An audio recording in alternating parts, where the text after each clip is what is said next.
On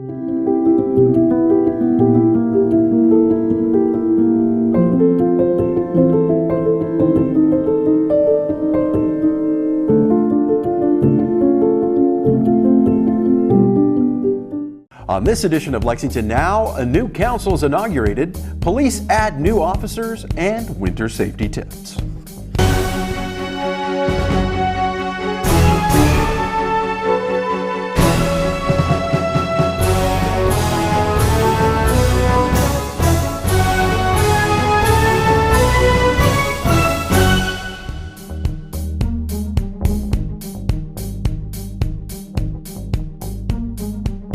I'm Neil Noah, and welcome to Lexington Now for the week of January 9th, 2023. Mayor Gorton and a new council were sworn in at an official ceremony marking the most diverse council in city history. Here are some highlights from the event. As I call your name and the district you represent, please stand and remain standing. Vice Mayor Dan Wu, Councilman at Large. Council Member at Large James Brown. First District Council Member Tana Fogel. Second District Council Member Shayla Lynch. Third District Council Member Hannah Legree.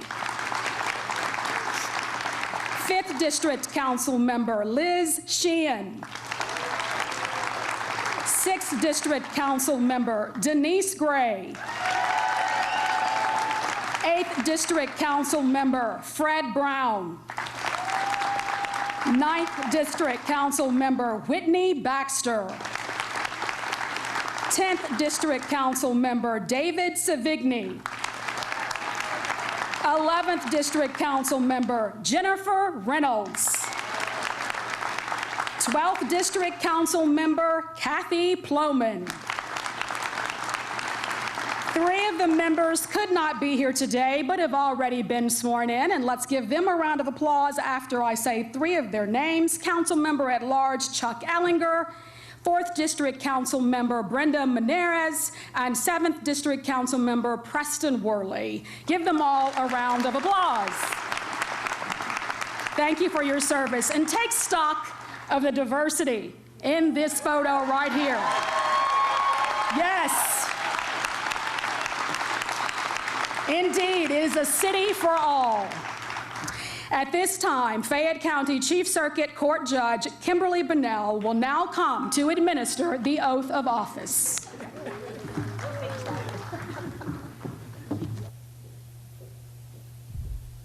Ladies and gentlemen, if you'd please raise your right hands.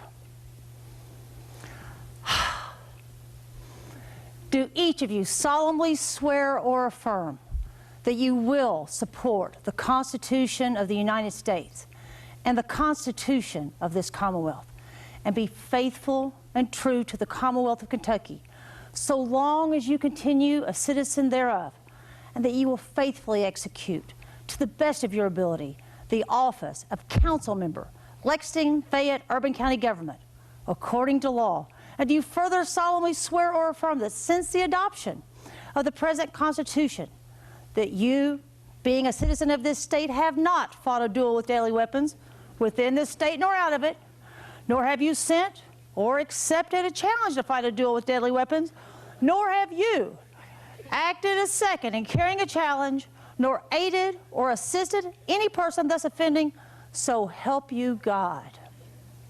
I do. Thank you.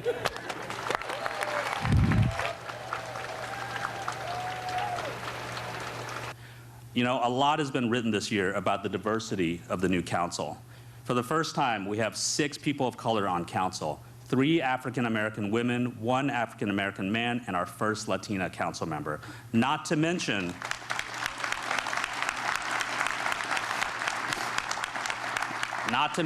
a record 9 women along with members of our LGBTQ community.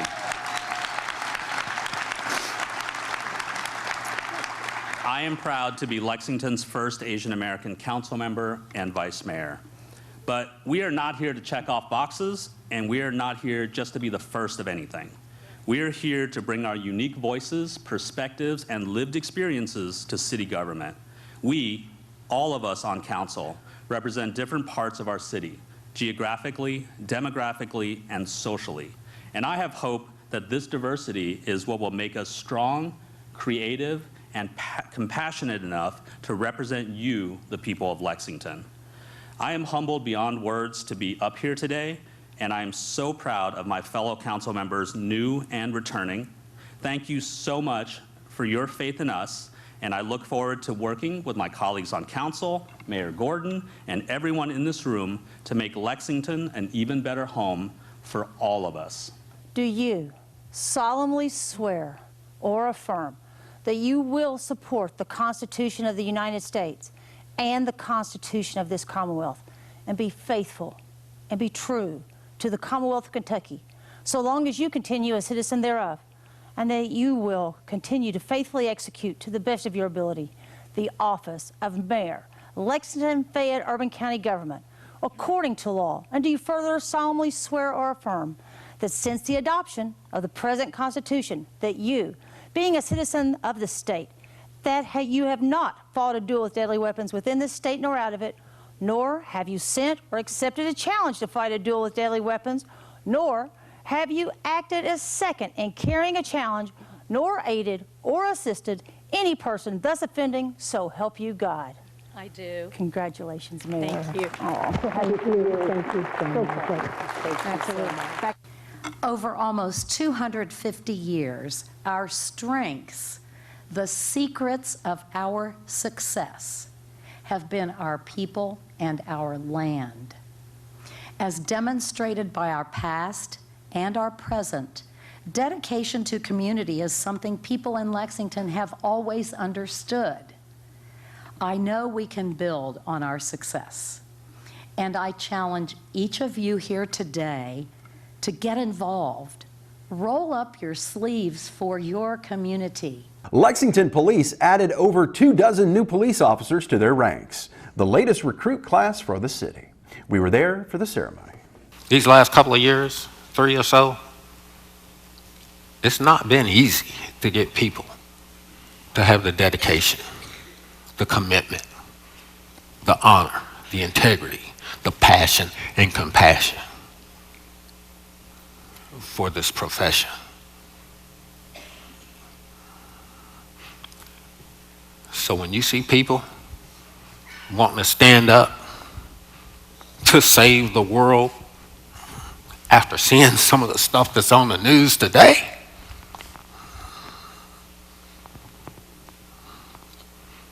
that's impressive. It's outstanding. And it deserves recognition.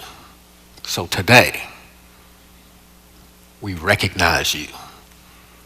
Today, we ask you to save the world. Now, if the members of the class would please stand and raise your right hand, and at the end, please respond, I do. I do solemnly swear that I will support the Constitution of the United States and the Constitution of this Commonwealth, and be faithful and true to the Commonwealth of Kentucky so long as I continue a citizen thereof. And I will faithfully execute to the best of my ability the office of police officer according to law, and that I possess the qualifications required by statute and ordinance. And I do further solemnly swear that since the adoption of the present Constitution, I, being a citizen of this state, have not fought a duel with deadly weapons within the state nor out of it, nor have I sent or accepted a challenge to fight a duel with deadly weapons, nor aided or assisted any person thus offending, so help me God. Please say, I do. I do. Thank you. Congratulations to all of you, and welcome to the Lexington Police Department. Thank you. Timothy Anderson from Lexington, Kentucky will be assigned to West Sector, first shift. Anthony Bryant from Harrodsburg, Kentucky will be assigned to Central Sector, first shift. Ki Carmichael from Lexington, Kentucky will be assigned to East Sector, first shift. James Clark from Lexington, Kentucky will be assigned to West Sector, first shift. Billy Duncan from Owingsville, Kentucky will be assigned to Central Sector, first shift. Jonathan Ernst from Simpsonville, Kentucky will be assigned to East Sector, first shift. Jacob Evans from Irvine, Kentucky will be assigned to West Sector, second shift. David Giffen from Crestwood, Kentucky will be assigned to Central Sector, second shift. James Gregory from Troy, Ohio will be assigned to Central Sector, second shift. Samuel Hack from Lexington, Kentucky will be assigned to East Sector, second shift. Kylie Hamilton from Morgantown, Indiana will be assigned to West Sector, second shift. Joseph Harden from Louisa, Kentucky will be assigned to East Sector, second shift. Bryce Howard from Kettering, Ohio will be assigned to West Sector, third shift. Matthew Jacobs from Lexington, Kentucky will be assigned to Central Sector, third shift. Michael Johnson from Lexington, Kentucky will be assigned to East Sector, third shift. John Knox from Cumming, Georgia will be assigned to West Sector, third shift. Clayton Miracle from Somerset, Kentucky will be assigned to Central Sector, third shift. Dustin Morris from Barberville, Kentucky will be assigned to East Sector, second shift. Christopher Newman from Olive Hill, Kentucky will be assigned to Central Sector, second shift. Brandon Nichols from Lexington, Kentucky will be assigned to East Sector, third shift. Marcus Olmstead from Lexington, Kentucky will be assigned to West Sector, first shift. Anthony Pinkston from Danville, Kentucky will be assigned to Central Sector, first shift. Kaylee Sizemore from Lexington, Kentucky will be assigned to East Sector, first shift. Nathan Stanley from Elizabethtown, Kentucky will be assigned to East Sector, third shift. Joshua Yeager from Somerset, Kentucky will be assigned to West Sector, second shift. At this time, please join me in congratulating and welcoming the newest Lexington police officers.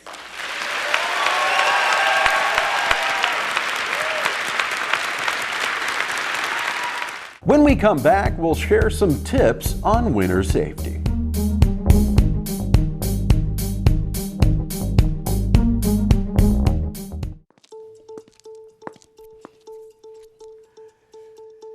It's time. It's time to get honest about domestic violence. It's time, Lexington. Lexington, it's time. It's time. Domestic violence is a community issue, not a private matter. It's time to get honest. We all know someone who has experienced domestic violence. It's time. Lexington, it is time. It's time.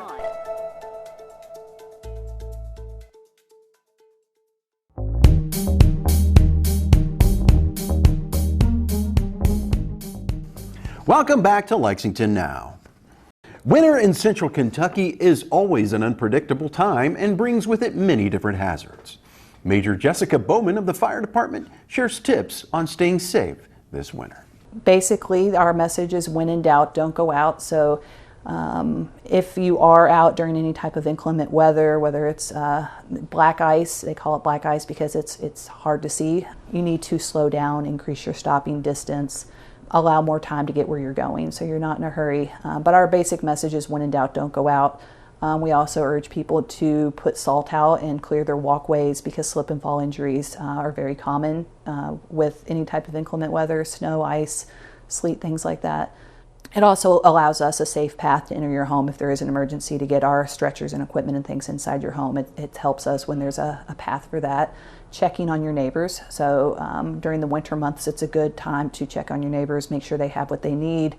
the importance of dressing warmly and particularly in layers. A hat and gloves, a lot of heat can escape through your head, keeping your hands warm. Frostbite is the type of thing that can sneak up on you. Limit your time outdoors, have waterproof shoes, things like that. Half of home heating fires are reported during the month of December, January, and February. Those types of fires are very real and present in the winter months. We also know that heating fires are the second most common cause of home fire fatalities. But the good news is we know that all of that is preventable, or most of that is preventable. So there are things you can do to reduce your risk of fire in the home. When it comes to space heaters, they tend to be very safe when used according to the manufacturer's recommended guidelines for use. Common mistakes that we see with space heaters are keeping them on all the time, so leaving them on 24/7. You always want to turn your space heaters off when you leave the house, when you go to bed, when you leave the room. So if you have a space heater on the basement, you're going upstairs to cook, you're going to want to turn the space heater off. It's also very important to keep a 3-foot, a minimum 3-foot kid-free, pet-free zone around those units. You want to keep them away from anything that is combustible. So you don't want to wedge your space heater in the corner between furniture and curtains and other things. You want to keep it at a minimum of 3 feet away from anything combustible. Candles do pose a risk. Any type of open flame in the home is going to pose a risk. But what is a bigger problem in the winter tends to be fireplaces. So we urge people to have their furnace, fireplaces inspected annually.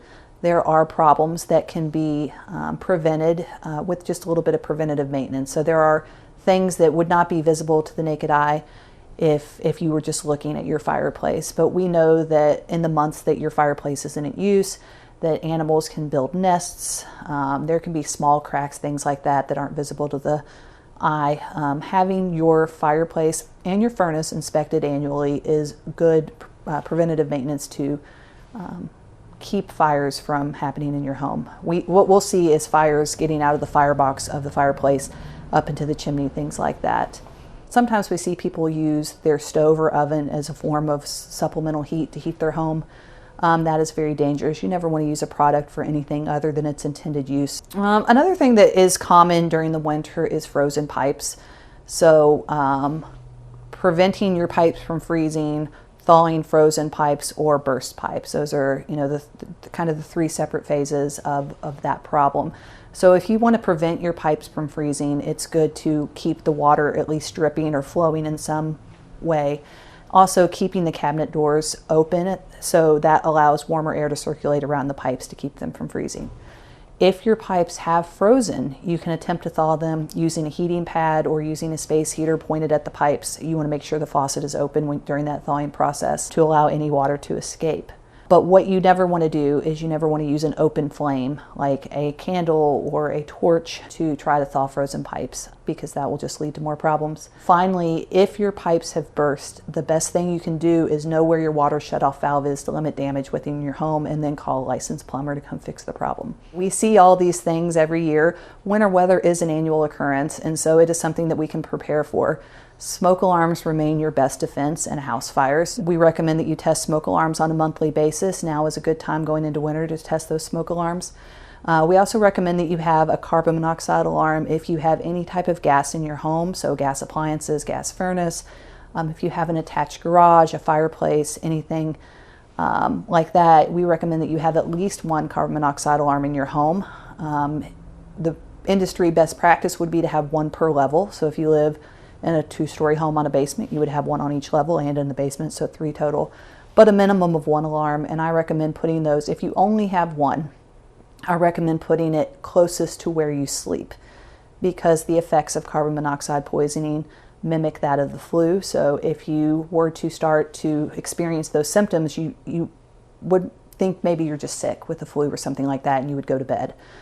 So it's important to have the alarm close enough to your sleeping area that you can wake up in the event of that emergency. It's not uncommon to lose power in the winter for a variety of reasons. And one thing that we see that is harmful is people using generators, and that carbon monoxide from the generator will enter the house. So sometimes they use a generator and they set it up in their garage, or they set it up underneath their carport, or maybe they set it up in the home directly. Generators do produce carbon monoxide, and it would be dangerous to have them too close to your home. So if you're using a generator, you want to have it away from the home, and so nothing can enter your ventilation system. You don't want to breathe in that. As I mentioned, smoke alarms remain your best defense in a house fire. The Lexington Fire Department will give those to you for free. If you need them, you can call the Community Services Office. That number is 859-231-5662. We can help you with your smoke alarms or any other questions you might have. Feel free to give us a call. The holiday season is officially behind us, and many of us have lights that don't work anymore. Lexington's official Christmas light recycling drop-offs are available through this weekend to help solve the problem of disposing of them. Here's more. When people have holiday waste, including their old lights and things, we have 13 drop-off locations around the county that are all partnered with green check businesses that make it easy and convenient for folks to get out and recycle their old e-waste or their old lights and things like that from around the holiday times. I'm actually here at one of our drop-off locations located in the Visitor Center in the old Fayette County Courthouse. The program has been in effect for the last 5 years, and over the past 5 years we've actually saved thousands and thousands of pounds of lights and e-waste from curbside carts where they absolutely don't belong. In curbside carts, lights and e-waste pose a threat to both our waste management personnel and the equipment they use, so they should always be returned to a qualified e-waste facility like the e-waste facility located out at 1306 Versailles Road. We partner with them to collect all the lights and then take them to them that they can be properly recycled and disposed of without posing a threat to anyone. So in the garbage, obviously in regular trash, holiday lights and electronic materials pose more of a threat to our machineries and our personnel while they're unloading them. So when it goes into garbage trucks or things like that, the glass, the electronics all have the possibility of combusting or breaking or exploding in a way that would lead them to be harmful. When it comes to the machinery at the recycling facility, they can't go in our curbside recycling carts because of the sorting machinery and the other things that break down the materials that'll get caught up within the machinery and could potentially shut down our recycling facility for the day. So we partner with our electronics recycling facility in recycling all kinds of e-waste from computers to lights and other small things. And they have the proper ability to break down the materials into their core components like the wiring and the electronics and then dispose of them without harm to either personnel or any of our equipment that we use. So it can take a very long time for things like electronic waste to break down when it comes to landfill degradation and things like that. The coatings on wires and the wires themselves, along with things like batteries and things like that, will take hundreds, if not thousands of years to fully decompose. And because some of those components may be manufactured with chemicals that might be dangerous to not only the direct environment, but our greater environment when they get washed out with rain or other things that commonly happen when it comes to a landfill. So at our recycling facility, they'll break it down into the base components that can be recycled. So they'll unsheath any wiring, break down batteries into their core components, the metals and the things that can actually be turned into usable material again. They'll take all of that, break it down, and then it's actually shipped out to a different manufacturer or recycling facility that'll then break down the components into things that they can use, that they'll then turn them into new lights or other electronic components that will use the same materials that were already originally in the broken materials. We have 13 different drop-off locations around the city, all with bins at all of the locations. They're all located inside, so it's best to visit lexingtonky.gov/lights before going to any of the locations, knowing which ones they are and looking at their hours of operation.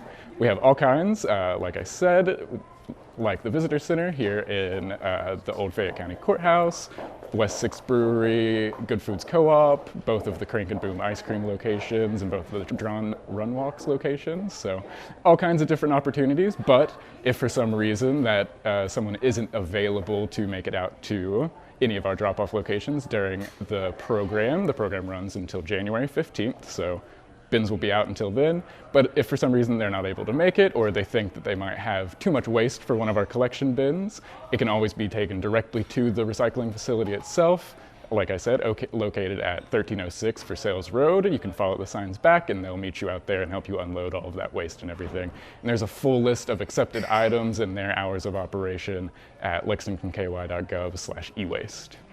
A new year of business at City Hall is beginning, and we have gavel-to-gavel coverage of a couple of meetings to tell you about. And you can catch the action here or streaming online. And remember, for the most accurate and up-to-date information on all city business, check out our website at lexingtonky.gov. Here's this week's meeting coverage.